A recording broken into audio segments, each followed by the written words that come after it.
Good morning po. Itutuloy ko lang yung lesson 2. Objective of Physical Education and Health. The objective of health education is to keep people, especially elementary school pupils, safe.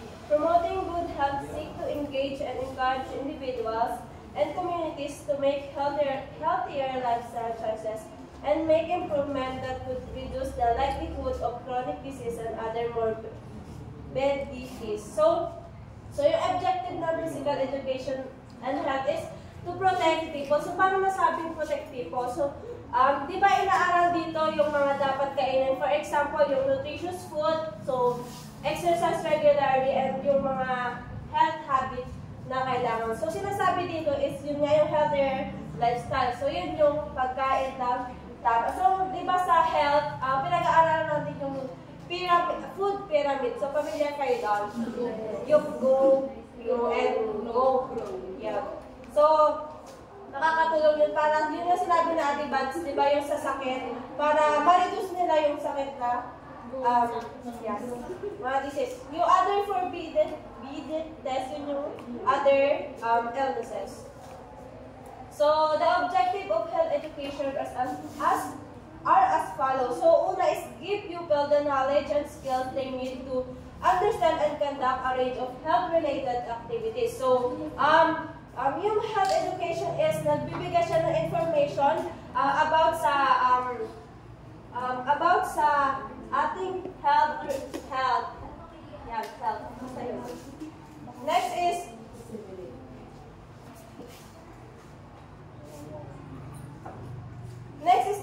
disseminate information about how to improve and preserve one's fitness. So, disseminate or spread information, tulad lang din siya nung una, knowledge and skills.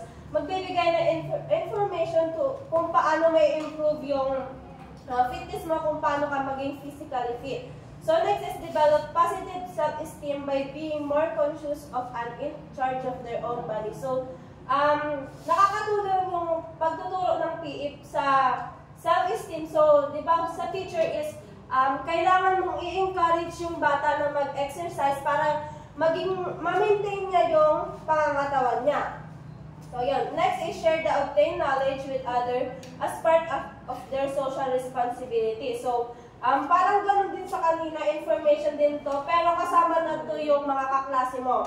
Kung paano ka makisama, kung kunwari sa exercises, is kailangan mong ma-cooperate para maayos yung exercise na gagawin. So, merong 4 na aspect of growth. So, physical development. The main object of physical education is to train individuals to be fit and enhance their stamina and energy through physical fitness activities. So, from the word physical, so mali-develop dito yung pangangatawan mo. Kunwari, nung una is malapit ka sa sickness. So, pag nag-exercise ka is parang marireduce din yung illness na meron sa'yo. So, fundamental movement skills like games, sports, and dance skills can improve one's ability to enjoy lifelong leisure pursuit in the process of developing and maintaining physical fitness. So, sinasabi dito nga yung para ma-develop yung physical mo is yung games. Makisama ka sa mga games kung ano yung gusto mo, and then yung sports, and then dance skills, di ba? Maki-operate ka sa mga dance, like yung, syempre nauuso ngayon yung TikTok, di ba? Maki-operate kayo dyan. Para maging healthy kayo. Bawas-bawas lang. Next is mental development. So, the emphasis is on learning and understanding, examining body movement skills, assessing game condition, and making important decisions. So, creativity is a vital aspect of development that can be boosted if the pupil has diverse experience and has participated in a variety of physical activities. So, mental dito yung kung paano mo yung exercise, paano mo siyang iisipin mo kunwari pag mag-isip ka, yung mental is sa pag-isip, di ba? So, pag nag-exercise ka is parang na-exercise din yung brain mo, hindi yung puro stress yung nasa isip ng mga bata. Next one. Number development. The student learns to value others and practice fair play, sportsmanship, and cooperation, and learns leadership as a result of this process. So, yun nga yung sinabi na Ate Badet, yung sa teacher is kailangan niyang ituro yung teamwork, cooperation, and leadership. So, ito din yun yung sa pakikisama, social development. Kunwari nung is mag-isa ka lang. So, kailangan mong socialize sa mga kapwa mo student para magkaroon kayo ng cooperation. So with this, he or she will know how to adjust to any kind of situation and any type of people and learn to respect others. So last is emotional development. Participating in a variety of physical activities help people develop healthy behaviors, good habits, appreciation and belief, courage, self-confidence, discipline, appreciation for outstanding success, and self-expression are all created and become a part of individual way of life. So, emotionally din na tayo, familiar na tayo. Ito yung kung paano mo nafe-feel yung isang bagay sa activities is paano mo siya sa sarili mo. Basta yun. Next is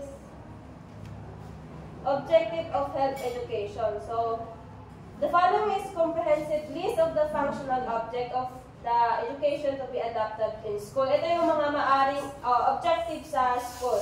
So, una is to enable the pupil to develop a scientific point of view of health with reference to the traditional and modern concept of health. So, di ba, dito naman is, di ba, pag nakapag-aralan mo na ngayon, sa ngayon, yung modern, imbis na tradition yung gamit, di ba, sa health, pahit-pahit lang yun dati, di ba? So, magagamit na dito yung mga modern concept. So, kunwari, sa modern is, punta ka na lang sa clinic, then pa-check up ka, gano'n.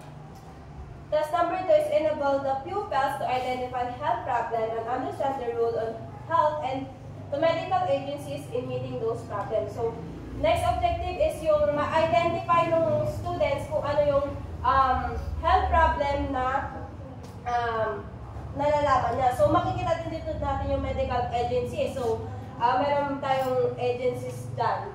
Mga agencies, kunwari sa RHU, sa DOH, gano'n. Next is to enable the pupil to take interest in current event related to health. So, magkakaroon ng interest, curious yung mga bata, so magkakaroon sila ng interest sa mga health related. So, next is to enable the pupil to arrive at suitable conclusion based on scientific knowledge and take action as individual member of the family and community for protecting, maintaining, and promoting individual and community health. So, di ba napapag-aralan sa school about yung sa health na natin? So, ma-share niya din yung napag-aralan niya sa family niya. So, para maprotektahan at ma-maintain yung kanilang kalusugan. Next one is to enable the pupil to set an example of desirable health behavior. So, yung mga student is magiging role model sila sa kanilang pamilya kung ano yung mga exercises na gagawin nila is pwede niyang ituro ito sa kapatid niya o kaya sa ng ate kuya. So next objective is to enable the pupil to understand the causes of the pollution of air, water, soil, and food, as well as their ways and means of prevention. So halos pare-paras na din to. So malalaman ng estudyante yung mga causes and consequences if kung ano ang magiging mangyari if yung pollution ay mangyayari, and then kung paano niya ma-prevent to.